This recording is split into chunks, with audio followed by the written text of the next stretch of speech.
and gentlemen, good day and welcome to Grasim Industries Limited conference call. As a reminder, all participant lines will be in the listen-only mode, and there will be an opportunity for you to ask questions after the presentation concludes. Should you need assistance during the conference call, please signal an operator by pressing star, then 0 on your touchtone phone. Please note that this conference is being recorded. I now hand the conference over to Mr. Ankit Panchmatia, Head Investor Relations. Thank you, and over to you, sir. Yeah, thank you, Jen. Good morning, and thank you all for joining this call. The financial statement, press release, and presentation are uploaded on the exchanges and are available on our website. For safe harbor, kindly refer to the cautionary statement highlighted in the last slide of our presentation. Our leadership team is present today on this call to discuss our results. We have with us Mr. H.K. Agarwal, Managing Director, Mr. Pavan Jain, Chief Financial Officer, Grasim Industries. Also joining them, we have our business team, which is Mr. Jayan Doble, Business Head for Chemical, Fashion Yarn and Insulator Business, Mr. Himanshu Kampania, Business Head, and Mr. Rakshit Hargave, CEO of Birla Opus, our Paints Division, and Mr. Sandeep Kumaravelli, CEO of Birla Pivot, our B2B e-commerce business. Now, I hand over the call to Mr. Pavan Jain for his opening remarks, post which we will open the call for Q&A. Over to you, sir. Thank you, Ankit, and good morning, everyone. Thank you all for joining us today to discuss our fourth quarter and full year financial year 24 performance. To begin with, I'll share some key updates, and then we will discuss macro environment, and finally we will cover the business and financial performance. Firstly, alignment of business segments reporting. So as new businesses are on path to attain meaningful scale in due course, we believe simplified and transparent reporting of such segments should help you evaluate and analyze consolidated segmental financial performance. Also, such reporting reflects underlying strength of Grasim's conglomerate structure, which commands leadership across key components of fastest growing Indian economy. The disclosure would now include 5 business segments at consolidated financials level. First one is the cellulosic fiber, which will include cellulosic staple fiber and cellulosic fashion yarn. This segment was earlier referred as viscose segment. The second segment is chemicals, comprising of our caustic soda, chlorine derivatives, and specialty chemicals businesses. Third segment is building materials, which includes cement business carried through our subsidiary Ultratech, paints business, and B2B e-commerce businesses, which are business divisions at standalone level. Fourth segment is financial services business, which is housed in our subsidiary Aditya Birla Capital. And the fifth segment, others, comprises of textiles, renewables, and insulators businesses. The second update is that we have issued our first ever sustainability-linked non-convertible debentures of rupees 1,250 crore during this quarter. International Finance Corporation, a member of World Bank Group, has invested in these entities of the company. The investment by IFC is a testament to our commitment to build long-term sustainable businesses, creating value for our stakeholders. The third one is a one-time charge of rupees 716 crore at standalone level and rupees 497 crore at consolidated level on account of impairment provision against current investment and provision against expected exposure in our JV, FY Terrace Bay. As informed earlier through our stock exchange filing, FY Terrace Bay, our joint venture with 40% holding, is operating paper-grade pulp mill and has now stopped its operations due to non-viable operations and adverse market conditions. The company has recognized an impairment charge of rupees 280 crore against carrying value of equity investment in FY Terrace Bay, and additionally rupees 436 crore has been provided towards estimated exposure in AV Terrace Bay.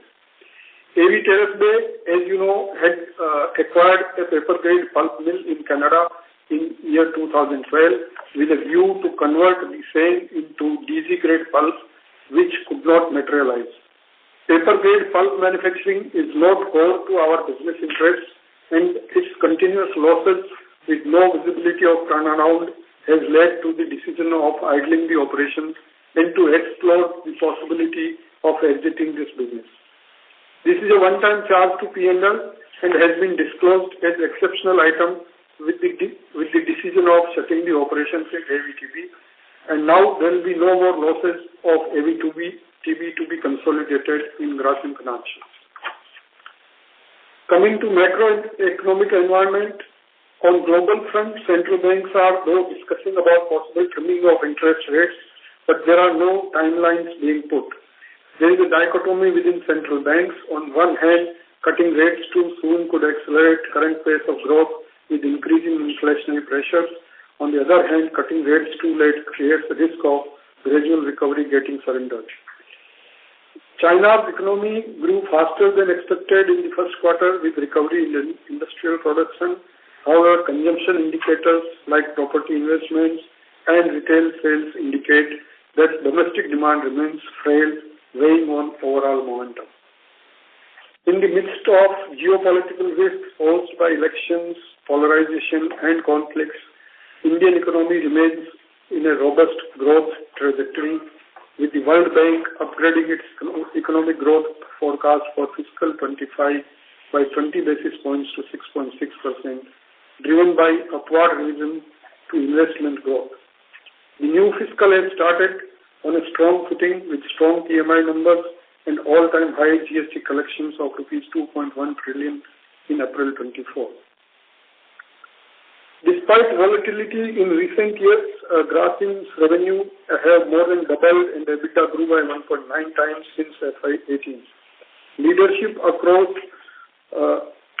diversified businesses provide underlying strength to such growth.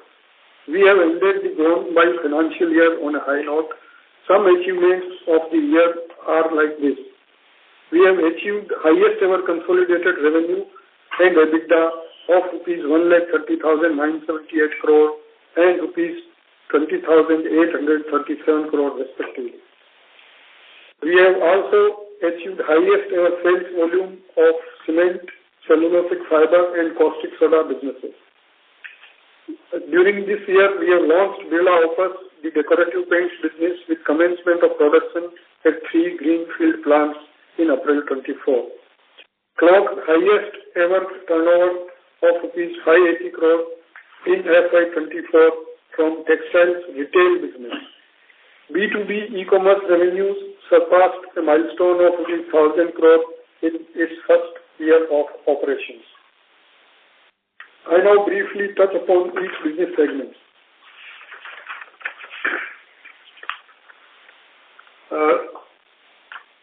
In VSF business,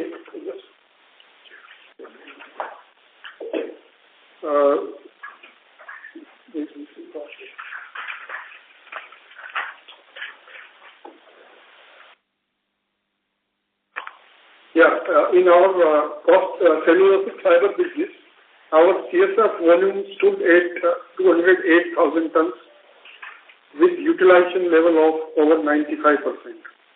Realization in India were lower due to oversupply in Indonesia and declining in input prices, basically pulp and caustic, apart from other raw materials. And the benefit of declining input prices has been passed on to the value chain partners. Growth momentum could have been better if not for the new regulation around the MSME payments, which has reduced the demand especially from MSME segment to some extent. Domestic demand in China was stable, which reflected in operating rates of around 85% and slight improvement in prices. However, majority of Chinese CSF players are still making losses at current levels. In chemical business, post-correction from historic high levels, global caustic soda prices appeared bottomed as the rates have gradually improved for the third consecutive quarter. However, oversupply in domestic markets kept realizations under pressure. Caustic soda sales volumes continued to grow for us on YOY basis for straight 13 consecutive quarters. Our sales volume for the quarter stood highest ever at 308,000 tons. Lower caustic realizations and continued negative realizations of chlorine led to lower ECU realizations during the quarter. Chlorine derivatives performance especially was subdued due to demand weakness, particularly in agrochemicals and oversupply in CMS. Building materials, the segment growth was majorly driven by superior performance of our cement business, which commands a pan-India leadership position. The utilization for the year stood at 85%, higher than all India level of around 71%. Our volume growth at 11% was also higher than the industry estimates of 7 to 8%. In cement, we have added new capacity of 7.8 million ton in Q4, taking our domestic capacity to over 140 million tons. And global capacity for the company is 146.2 million tons. The incremental revenue in the segment is from paints and B2B e-commerce businesses. Birla Opus, our paints business, has already commenced production at 3 plants at Cheyyar, Panipat and Ludhiana. Dealer meets and expos are being held for pan-India product launch. Birla Opus brand and quality both are receiving positive response. Onboarding of dealers and placement of tinting machines is happening as per plan. Outreach activities to influencers like painters and contractors are also going on as per schedule. Advertising and brand promotion activities are also on track, and Birla Opus would be visible across the country in the current year. The revenue generation at Birla Pivot, our B2B e-commerce business, is gaining momentum, having crossed rupees 1,000 crore revenue in its first full year of operations. Currently, monthly run rate is of around 200 crores rupees in Birla Pivot with healthy repeat orders. Birla Pivot tiles and plywood, which is our private label product, are gaining good response, and we are also evaluating new product categories to increase the total addressable market. The business has aspirations to achieve $1 billion revenue in next 3 years. In our financial services business, lending portfolio, which includes NBFC and housing finance company, has increased by 31% YOY, surpassing rupees 1,24,000 crore. Total assets under management, which includes AMC life insurance, health insurance, grew by 21% YOY at rupees 4,36,000 crore. The business has announced amalgamation of Aditya Birla Finance with Aditya Birla Capital, which is under process and it is subject to requisite approvals.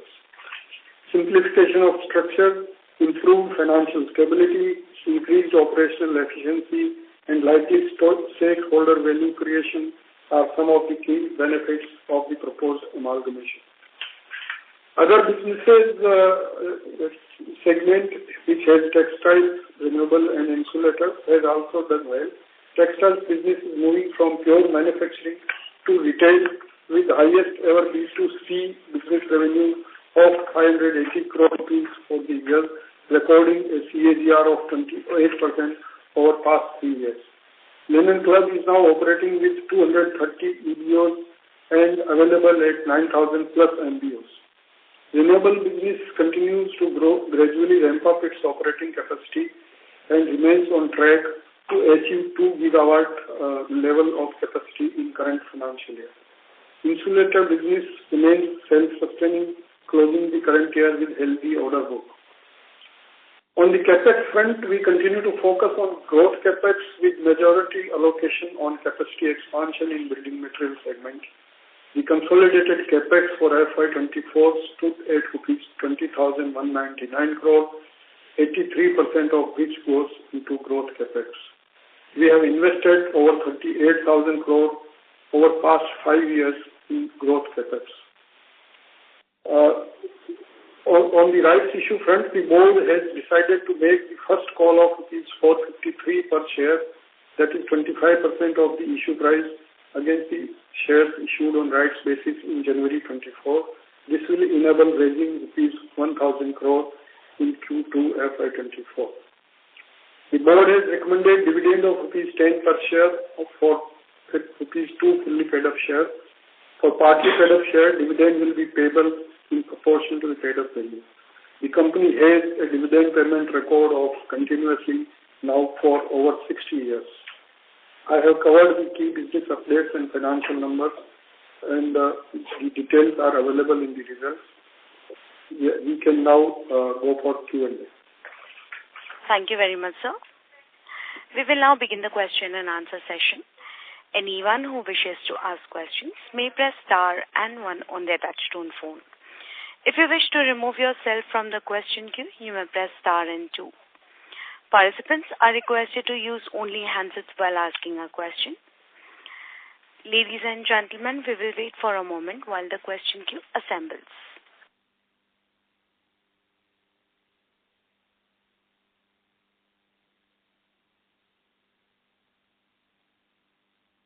The first question is from the line of Tejas Shah from Avendus Spark. Please go ahead. Hi, thanks for the opportunity. My question pertains to paint division, and I'll try to keep it short. Can you provide an update on initial feedback that we would have got on quality on our pan-India launch? If you can also share feedback on current dealer network that we have got in first few months, and what are we targeting for FY25? And also, if you can give us status and strategy update on depot network that we have today, and what are we planning by the end of this year? Okay. Thanks, Tejas. This is Rakshit. I will answer all the 3 elements. The feedback on product quality that we have got across the range in India is excellent. Dealers are extremely happy. Contractors are very happy, the ones who have used. And this is across all the product segments that they have launched. And we can already see usage and we can see repeat usage. Like we said in Panipat, we've also done a very large sampling exercise, which is making it very evident that the product quality is absolutely top-notch. Secondly, your question on the dealer network and dealer adoption. So we said that our target in FY25 is to get 50,000 dealer onboarded, and we are absolutely on track in the first 2 months to be able to hit that number. So obviously we are able to onboard and build large number of dealers every month, as that will only enable us to reach that number, which is quite evident. In terms of depot network also, we had declared that our ambition and plan is to set up 150 operating depots by the end of the financial year, and we are very much on track. We would be very close to half that number already. So, yeah. Thanks, Rakshit. And just one follow-up on that. Between the 2 geographies, north and south, that we have kind of launched initially, where are we seeing more traction as of now? So, you see, these are only first 2 months. While we said that we will start launching in north and south, but we also made a commitment that by July of this year, we will be available in all towns which have a population of 1 lakh plus. So, effectively, by now, we have virtually entered all the states of India where we have onboarded and built at least some dealers. We see pan-India traction. The product quality appreciation that we have done is independent of any region. So whether it is north, south, east or west. So I don't think that there is any differentiation in terms of a response in the first 2 months. Perfect. Very clear. Thanks and all the best. Thank you. The next question is from the line of Nirav Jimudia from Anvil Research. Please go ahead. Yeah, thanks for the opportunity. So my question pertains to the chemical side. So if we look at our ECU, it has come down by close to 1 rupee on a Q-on-Q basis, which translates into an impact of 30 crores if we multiply by the caustic volumes which we have reported on. However, our EBITDA has fallen by close to 70 crores. So was it because of the fall in the profits of either the specialty division or the VAP sales, or some of the costs have gone up this quarter and because of which this fall has happened? Hi Nirav, thanks for the question. Your math is correct. It's not because of cost. In fact, our costs are better. As was earlier mentioned by Pavanji, the real issue really lies in profitability of chlorine derivatives, which are largely used in agrochemical. As you know, the agrochem industry is not doing very well. So a lot of the derivatives that go into agrochem, whether that is carbon tetrachloride, methylene chloride, methylene dichloride, those are under pressure. And that is why you see that disconnection. So it is not because of cost going up. In fact, it's also not because of the specialty volume. It's mostly related to chlorine derivatives. Because the fall in EBITDA is close to 70 crores, and I guess the VAP contribution to the EBITDA is not to that extent, based on some calculations what I've done. So possibly some one-time cost would have happened this quarter, because of which this fall has happened, and this should again restore in the subsequent quarters. How do you see this? So, Nirav, two things. First of all, we maximize for contribution margin. So, as you know, we report some of the highest operating rates in the industry for utilization. So what we typically do, we look at our total contribution margin across caustic, chlorine derivatives, and maximize for that, right? So that is one impact. And that's why you can't get too bogged down by looking only at individual product lines. Now, having said that, there are a couple of our plants where in the last quarter, we have taken maintenance shutdowns for some repairs and for some upgradation. So there is some small impact of that. Got it. So this won't happen next quarter, so that would get corrected. Yeah. That is, sometimes when you take a shutdown, your maintenance costs, etc., come in along, right? Got it. And sir, we also commissioned a new epoxy plant in December. So was there a volume growth in the epoxy division sequentially? And along with it, if you can also share any improvement which has happened on a sequential basis on the epoxy profits, which we have reported in Q4? So typically, we don't break down the profitability of epoxy separately. No, so just ballpark understanding in terms of any sequential improvement in percentage terms, that would also help. Yeah, so there is sequential improvement in percentage terms. I just quickly calculate. But the plant is commissioned. The volumes have started to pick up. As you know, the epoxy business, you have to get qualifications at customers. Correct. So that takes a bit of time. But I would say the volume growth sequentially has been, I'm just seeing that math quickly out of the back of my head, close to the volume growth. Just a second. About 14-15%. Okay. And sir, this would be predominantly the LERs which we would be selling, because initially that would be an easy material to sell on. So how do we see the utilization rates picking up here? So because we have expanded close to 123,000 tons. So how do we see the pickup in the utilization rates of LER? And secondly, do we need to create the downstream value-added products for this LER to get absorbed, or we do have the sufficient capacities of the downstream products, and as and when the customer requirement comes up, we can convert those LER into the value-added products and start selling those products in the market? So as you know, our expanded capacity actually is a mix of LER, reactive diluent, polyester, and polyamide hard bands. So this is the portfolio. So it's not an exact copy of the first 123 KT. What you have correctly also said is typically, LER sells first, and we do formulate further from the LER into value-added products. I think it would be fair for you to assume that it will take us about minimum 24, maximum 36 months to sell the entire capacity. That would, of course, depend a lot upon, how the end markets develop. And we specialize in composites, in coatings. So as qualifications increase, and more of our LER tends to get consumed later. Got it. So just two last clarifications. So one, based on the presentations of this year as well as last year, our total capex in the epoxy is close to 326 crores. So this is the total capex what we have spent, or was there any earlier capexes also which have happened and the total capex amount stands higher than this amount?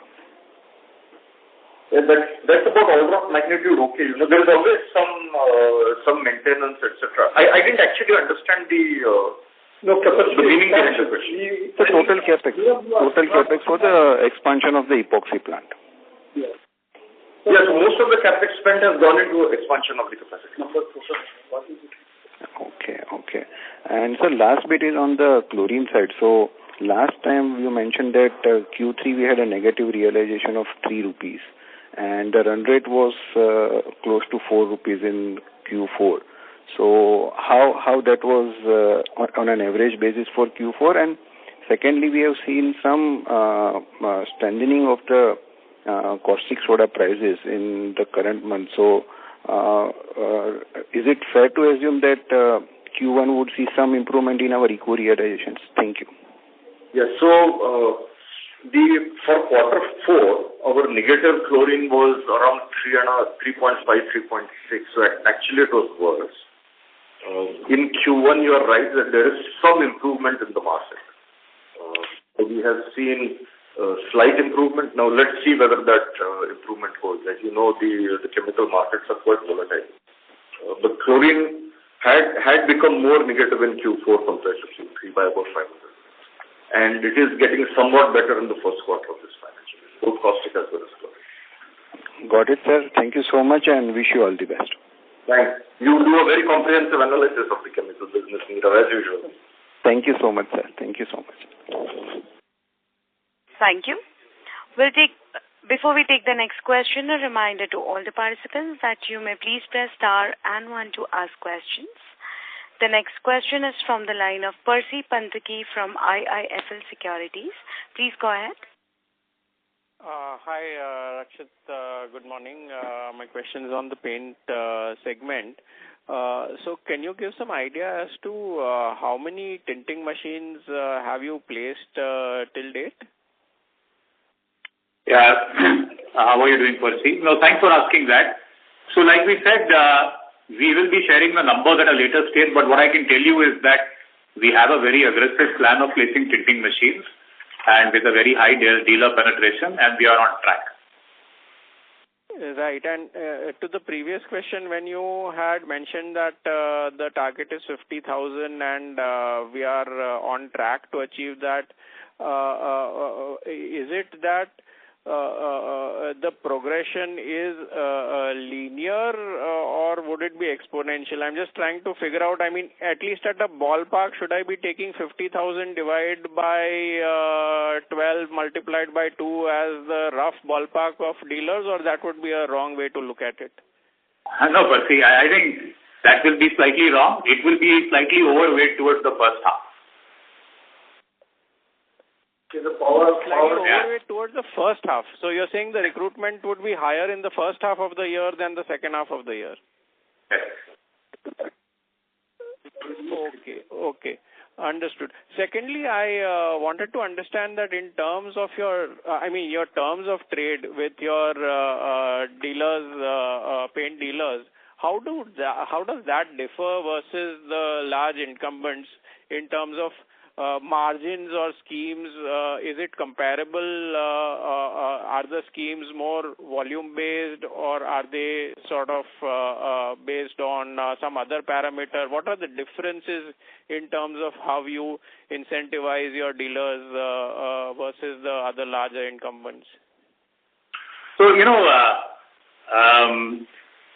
we have been meeting dealers across India. We've met the top 7,000 dealers. And we have shared our commercial program, which is out there in the public. So there is a certain benefit that the dealers get in terms of price. Then there is a certain benefit which the contractor community gets in terms of the rewards. And then we have this offer for the end consumer, which gives them 10% free volume on emulsion purchases. So if you look at the total package, at the dealer and contractor end, we would be, say, about 7%, 7.5% better than the market. And if you work out on the 10% for the volume, That's how it turns out to be. It has already been analyzed in the market before, but that's the commercial program that we have given. So versus the large incumbents, roughly how much would be the benefit that your dealers would get?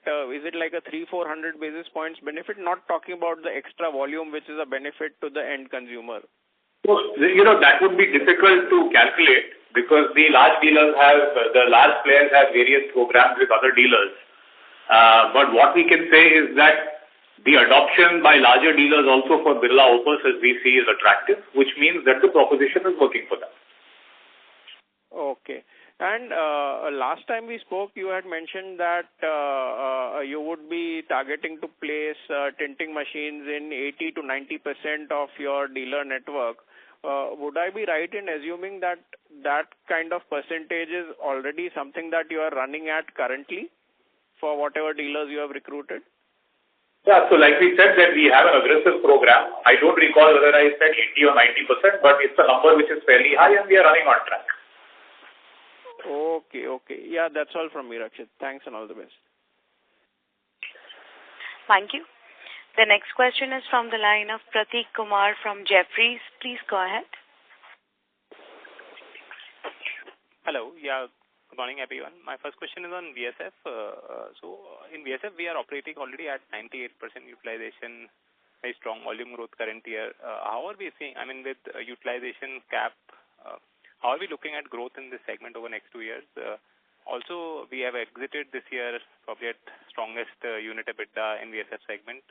How are we looking at the unit EBITDA for the next 2 years in the segment?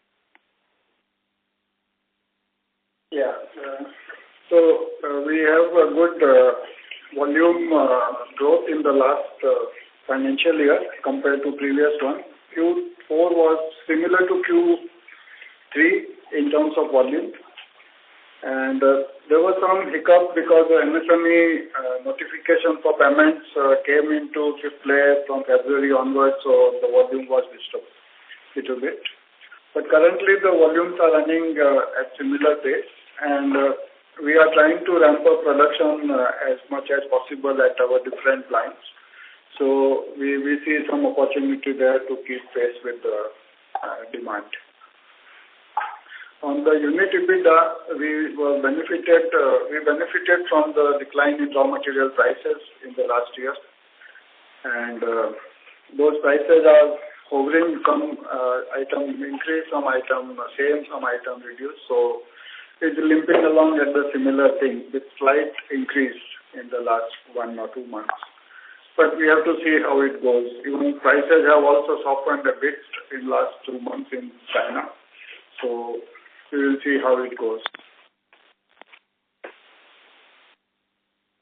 Also, just a related question. So 824 KT, which is the capacity of VSF in FY24, can it be debottlenecked to like 900 KT, eventually without doing much capex, or like as a result we might have just like 3 to 5% volume growth in this segment next 2 years, or the capacity can be significantly debottlenecked later on? Yeah, we are trying our best, and there are some opportunities, but I would not like to give any confirmed figure how much. But yes, we have been working on that, and that is very much on our. So about 4-5% growth we should have compared to last year full year, not last quarter. And also the Canada business closure of pulp business, is this something which affects our raw material procurement in this business, because that was captive unit, and how is the captive raw material percentage now for VSF? So this unit which we have taken a decision to close was not producing dissolving grade pulp. It was producing paper grade pulp. And that was one factor behind our decision to close the unit, as the economics were not working. The wood cost has increased there too much, and this was not a dissolving grade pulp mill.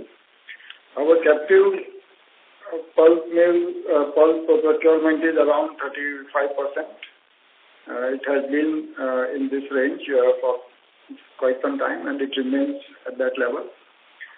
And our procurement is stable. We have long-term contracts with some leading dissolving grade pulp producers, some for more than 3 decades, some for last 4-5 years, new players, and everybody is very keen to work with us. All the new dissolving grade players are very keen to work with us as long-term suppliers. So we are quite comfortable on that front. A question on CapEx. We haven't given any CapEx outlook in the presentation after FY24 900 crores. Any number which we should work with, or a similar number for next 2 years? You are talking for Grasim as a whole, or you are talking of any particular business?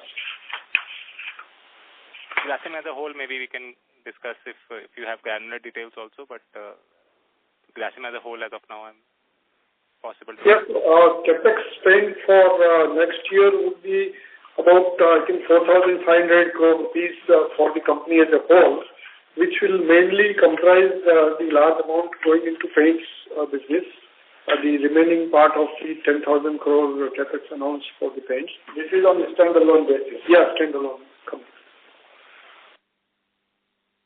And the last question on Mr. paints. Kumar, I'm sorry to interrupt, sir. I would request you to kindly rejoin the queue for follow-up questions, please. We have other participants who are waiting for their turn. Thank you.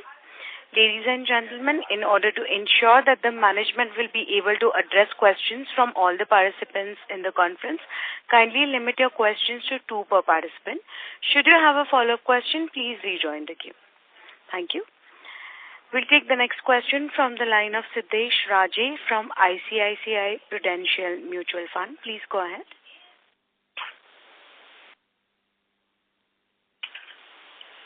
Mr. Raje, I have unmuted your line. Kindly proceed. Hello. You can hear me? Yes, sir. Please proceed. Yeah. My question is regarding dividend policy. So the understanding was that Ultratech's dividend gets passed through. So in this financial year, that has not happened. So how should we see that going ahead? Yeah, so I think the policy was the payout to be ranged in the 25 to 45%, and within that range, we will strive to pass on the dividend received from Ultratech or other key subsidiaries. That is the policy.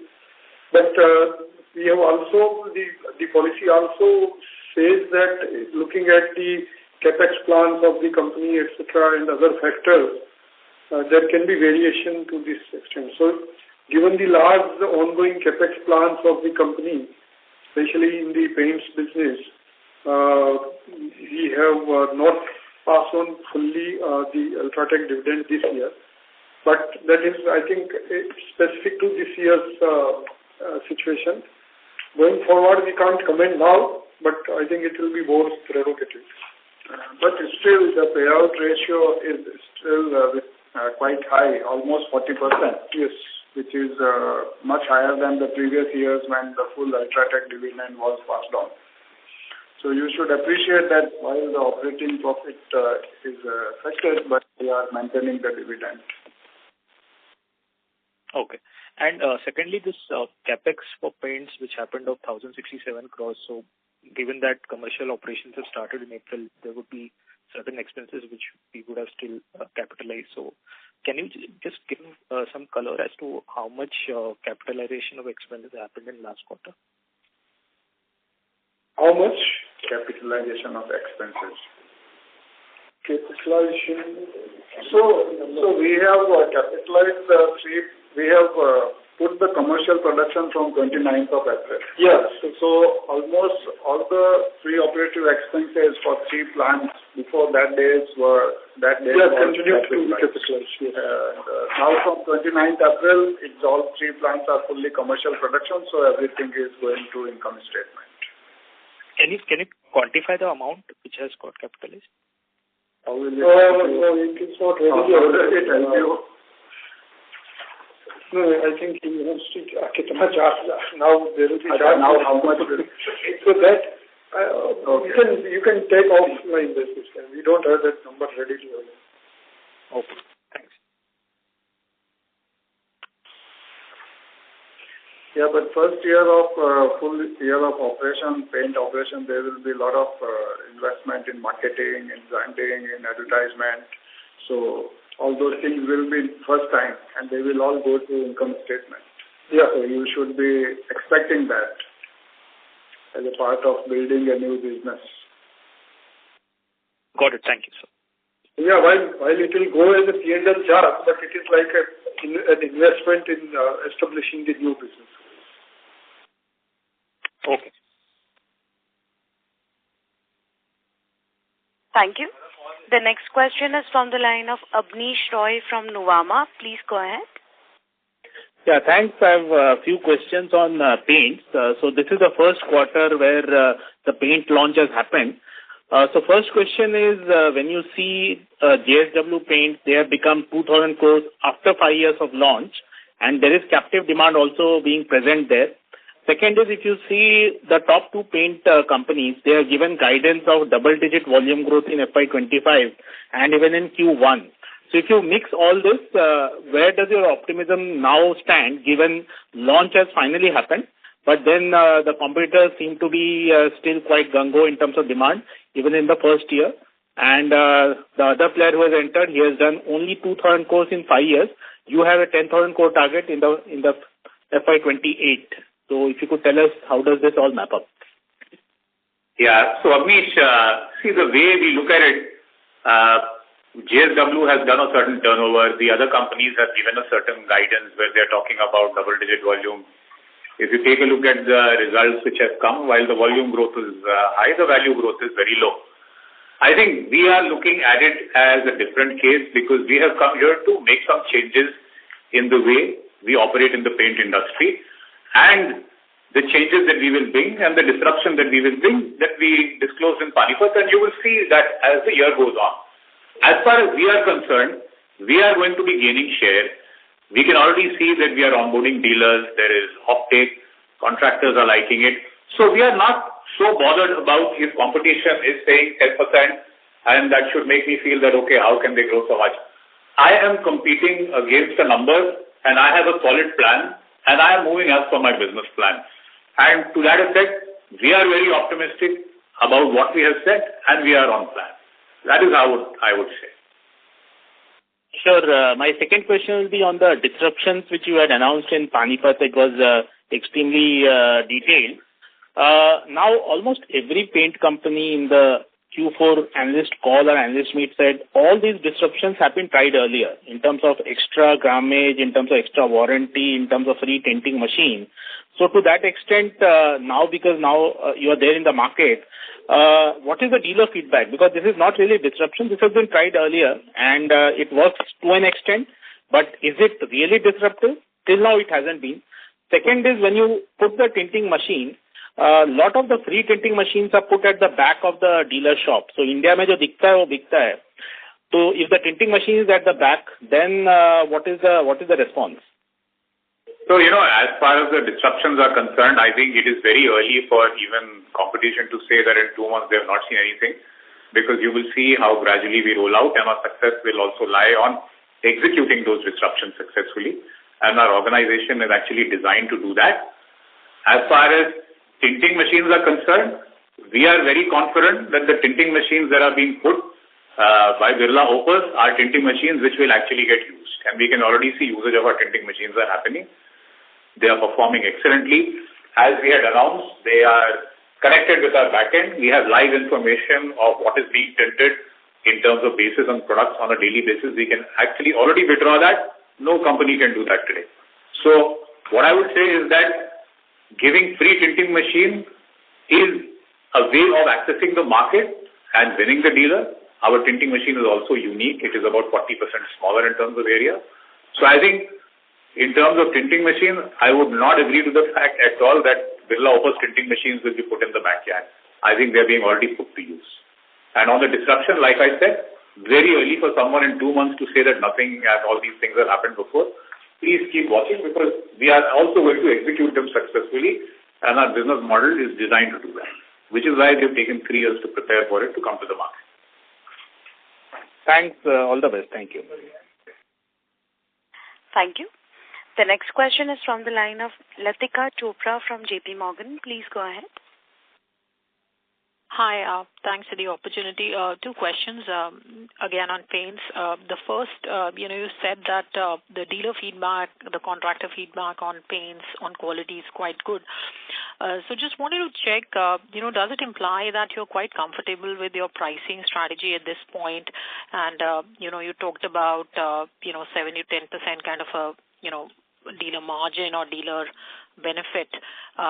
And at this point, you do not see any reason, to play around with that. And or even in terms of different kind of paints that you launched, premium, economy, and luxury. Any comments on that?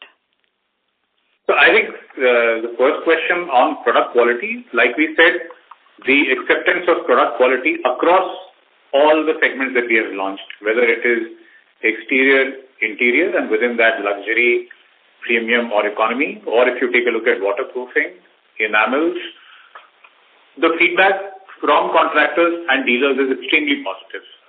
They are actually very pleasantly surprised that in keeping with the Birla brand name, the product which has come out is exceptional, both in terms of performance and ease of usage. So I would say that the acceptance of product quality is actually unanimously uniform across the whole segment. In terms of pricing, what we have come out in the market, I think we are happy with what we have put, and we are steady with what we have put, and we are rolling it out across the country. Sure. The second bit I wanted to check was, and I think someone alluded to the fact that during the course of the year, you're going to step up advertising spends or above-the-line spends on the paints category. So should we anticipate much of that is going to be seen in the second half, probably closer to the festive season, and once you've kind of rolled out, the portfolio to more dealer base? So, yes, we will indulge in above-the-line advertising. Probably you have not noticed, but we are already on with our outdoor plan in South India, Chennai, Bangalore, Tamil Nadu, Karnataka. The outdoor plan is up in Punjab already. It is up in Delhi from today. Obviously, logically, it will follow also with television and other digital media as we drive up our distribution. So as expected, we had announced that we will aggressively invest in building the brand, which is going to happen in due course. Thank you so much. Thank you. A reminder to all the participants to kindly limit their questions to 2 per participant. We'll take the next question from the line of Rashi Chopra from Citigroup. Please go ahead. Thank you. Just coming back to the VSF and the chemicals business, any sort of outlook on the margins, profitability from here as well as pricing for both? VSF and chemical. Oh, I thought you said VSF and chemical. Anyway, chemical is... VSF and chemicals both. Okay, so since I started, so thanks for the question. See, look, the pricing more or less is range bound. Whether you look in caustic, whether you look in chlorine, or for that matter, you look with an epoxy. What you must have observed if you are following the chemical sector is there is still a lot of capacity in China, and their domestic consumption has not yet picked up, which means there is a lot of exports of all range of chemicals, which is affecting the chemical industry globally, including India, and including, for example, exports of agrochem, etc. from India. So we see at least this quarter to be range bound. There may be some ups and downs, and potentially the next quarter as well. What may help us is if globally the agrochem industry picks up. The monsoons in India have proven to be better. Let's see what happens in South America and the US. If we start to see good news coming out of the agricultural sector, or we start to see good news coming out of the Chinese consumer, then I think that will be very quickly reflected across the chemical industry and including the chlor-alkali portfolio. Yeah, so to add to what Jayant has said about the macro factors, the global business conditions still remain a little bit impacted by high interest rates, though inflation seems to be coming down, but still interest rates are expected to remain high. That keeps on impacting the real consumer demand in West Europe especially. Of lately, cotton prices have come down in anticipation of better crop in the coming crop season. Consumption remains good and raw material prices are also range bound. So there will not be, I think, too much change either way in the profitability of cellulosic fiber business, at least in the near term. Jayant here, back from the chemical business. So maybe one more thing to add is we do observe, whether in caustic or in chlorine derivatives, or for that matter even in epoxy, that the contribution margins are such that there is very limited scope or very limited possibility for prices to drop further unless something strange happens, for example, with feedstock prices or energy prices. That could move it. But, at the current level of feedstock costs, there is actually very little playing room, particularly in the Chinese industry, to drop utilization rates below where they are today. So we don't see much of a downside from there. Yeah, it can't go worse. Yeah, it can't get much worse unless, crude suddenly drops or something like that. Then that changes the whole economics. Thank you. Thank you. The next question is from the line of Prateek Kumar from Jefferies. Please go ahead. Hello. Yeah, thanks for the opportunity again. My first question is on your B2B e-commerce. Are we looking to add more value private label products in the segment? Can you throw some light after a couple of products which we have talked about earlier? Yeah, hi, this is Sandeep here. We have launched tiles and ply in this financial year, where our focus right now is to increase the penetration for both of these products across different channels, whether it is our channel which is developers and contractors or the retail channel. That is the focus for now. Next financial year, we are evaluating a few categories, but nothing specific as of now. The focus will remain on increasing the penetration for both of these products or categories. Just one question on paints. While you have discussed enough in the call, but how has been the response from competition, in first maybe 1.5 months of the product launch in the market? Well, the response from competition, the way I will answer is, all dealers are saying that competition, which was relatively absent in the market, has become extremely active, and they are visiting us more regularly, and they are showing a lot more intent. So the way I would want to read it is obviously, they are trying to defend their courts, and they're doing what it takes, which shows that they are alert and maybe also apprehensive. But like we said, we are moving on with what our plan is, and we are executing, and we are meeting our benchmarks. And related question, there's any increased discounts, pricing, or margins which the competition also talked about, while you have talked about aggressive ROIs for the dealers? No, I think at least what we have seen in the last 2.5, 3 months, it's status quo of what it was before we launched. You should go and visit the paint dealer. Yeah. Sometimes next month we can arrange for visits to dealers for you to actually find out. We can work on that schedule. Thank you, sir. That would be useful. And all the best. Thank you. The next question is from the line of Akash Goyal from Tara Capital Partners. Please go ahead. Hello. Yes, yeah, please proceed. Yeah. Hi. Morning, sir, and congratulations on a good quarter. So I just had one small clarification. Most of the other questions have been answered.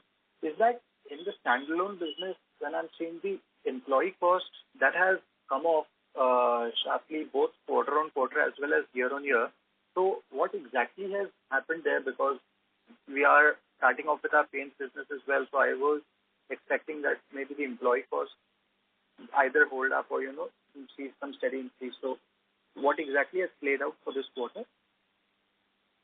So nothing very specific, any special item, but see, as far as paints is concerned, the employee cost continues to be capitalized for the employees which are involved in the project's implementation. Okay, so the charge will start from the current quarter, post capitalization at the end of April when we have commenced the commercial production.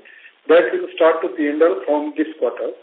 Otherwise, there are, I think, some year-end adjustments like valuation of the retirement liabilities, particularly, which has gone down because of the higher discounting rates, etc.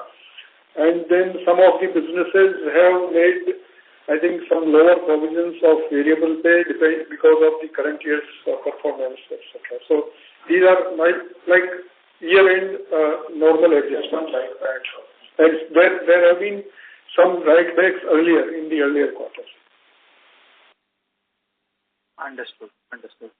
Got it. Thank you so much and best of luck. Thank you. The next question is from the line of Praful Kumar from Diamond Asia. Please go ahead. Hi, sir. Good afternoon. Congratulations on a great launch. Couple of questions on paint business. Now, first question is that if you look at the margins of the market leader, clearly the gap that we thought in terms of launch, in terms of our pricing versus theirs, seems to have reduced. That's what we are picking. So just want to get your confidence in terms of market share gain, given that, the competition, especially the market leader, will not, it will make it easy for us to gain market share as we go towards, expensing the project cost. So, we didn't get the question. You're talking about project cost. So the question is the difference at the time of launch, when the product was launched, your paint business was, say, 5% plus dealer margin of 10-15%. So we were 15% cheaper than the market leader today, which after we saw the market leader results seem to have been narrowed, the pricing gap between you and the number one player today. And that's what we are picking, that the market share gains that, you envisage might be tough to come by, given that, the incumbent will not let the market share go very easily. So your thoughts on that? So, all incumbents will try and defend their market share, which is very obvious. If I was there in their place, I would do the same. But our market share hypothesis is built not only on pricing, which is just one of the factors. Our market share hypothesis is firstly based on excellent product quality, excellent market working with influencers, which is contractors, which is a very attractive program for them, excellent distribution build-up, being able to supply, and we are building up our range. I have not thought about it today, but we are building up our range very successfully because what the dealers are looking at is assurance of supply. As we build up our range, as we open up depots, we are observing that the confidence in the last 2 months of the dealers to accept that when they place their order with Birla Opus, they should by and large get the products is improving. It does take time to build up a range, but the way we have progressed, we are very happy. And obviously, the data that we are getting from the systems, the track and trace that we implemented last mile, which is also going to come into play, we are doing several things. So our market share hypothesis, while obviously what the dealer makes in terms of an ROI is important, and I think we will also deliver on that. Our market share hypothesis is based on several factors. And I think we are very confident that in terms of executing it, we are as per our plan. Superb. Secondly, sir, in terms of market share, please pardon my ignorance. I'm sorry to interrupt, sir. I've just asked one question. This is my second question. Just two questions. Yeah. So second question is, sir, in terms of market share over the next 3 years, generally, given the fact that, it was a great launch, you're hiring so many people, the trajectory of market share gains has to be, say, significant in year one and then slowly adding more every year, or it should be slowly in year one and gradually picking up in year 2 and 3? So I think the question itself has many different trajectories. But what I can again re-emphasize that what we told in Panipat was that our ambition is to exit this financial year in high single digits. And I think we are working towards that, either to meet or better it. And we feel that, we are on track in terms of indicators. So I would actually suggest to answer it this way. Okay. Thank you, sir. All the best. Thank you. The next question is from the line of Amit Sachdeva from HSBC. Please go ahead.